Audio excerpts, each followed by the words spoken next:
Such a sweet thing for you to say. She cleared her throat. If you go off to college, it will definitely be a big adjustment for all of us. But New York isn't that far away. You can come home on the weekends. Besides, I thought you wanted to stretch your wings a little. Last year you said the walls were closing in on you at school and you couldn't wait to leave so you could meet new people and experience new things. That was only a phase or something. I don't feel that way anymore. I can't wait for senior year to start, she insisted. It's going to be awesome. I hope it is, honey. But you might want to keep your options open for the future. There's still plenty of time to decide what you want to do next.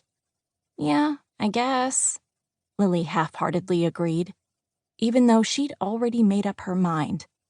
She was staying right where she was, in her favorite place, and with the people she loved most in the world.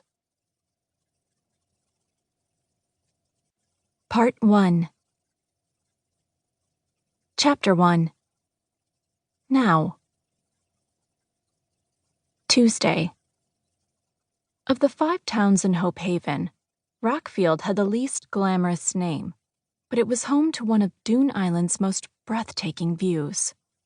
Fortunately, few tourists knew about the southernmost vantage point, and the locals were too busy to hike out to this cliff on a weekday morning right before the official start of tourist season. So Lily Perkins had it all to herself, which was exactly why she'd come here.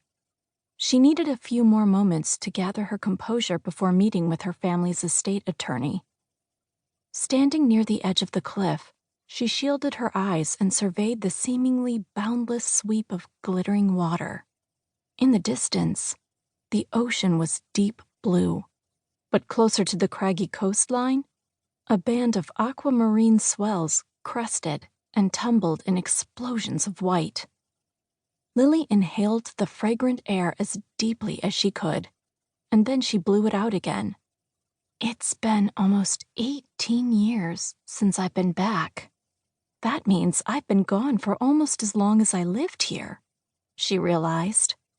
Yet, as she took in the sights, sounds, and smells of the seascape, her memories seemed as clear as the waters below.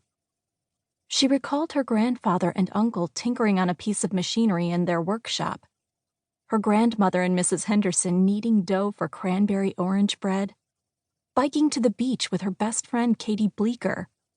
She even had a hazy image of clamming with her parents on the tidal flats in the bay when she wasn't quite 5 years old. Fortunately, she had absolutely no recollection of the day they were killed in a car accident the following winter. But other painful events came to mind. Her grandmother's death, and then her granddad's, her Uncle Martin's surgery, and her Aunt Dahlia's betrayal. Being the subject of gossip and ridicule in high school, Lily squeezed her eyes shut, trying to block the memories out, but they rolled in like waves, one after another, and one on top of the other, impossible to stop. "Isn't it absolutely gorgeous?" A woman's voice nearby cut into her thoughts. Startled, Lily opened her eyes and twisted her neck to discover a young couple standing some 5 yards away. The man was behind the woman, caressing her shoulders as the pair peered toward the ocean. Tourists, Lily thought. Or else they're here to get married. Dune Island was a popular location for weddings, especially at this time of year. She inched in their direction, intending to leave so they could have their privacy. But they were blocking the narrow path, and she didn't want to step onto the surrounding beach heather, which was vital for preventing erosion of the fragile area. While the couple began kissing and hugging as if Lily were invisible, she mused, "Did Tyler and I ever act like that in public?" Undoubtedly, they had, early in their relationship. But right now she could only picture the last year of their marriage, when their embraces had taken on more of a practical purpose, such as when Tyler needed to put his arms around Lily so he could get out of the hospital bed.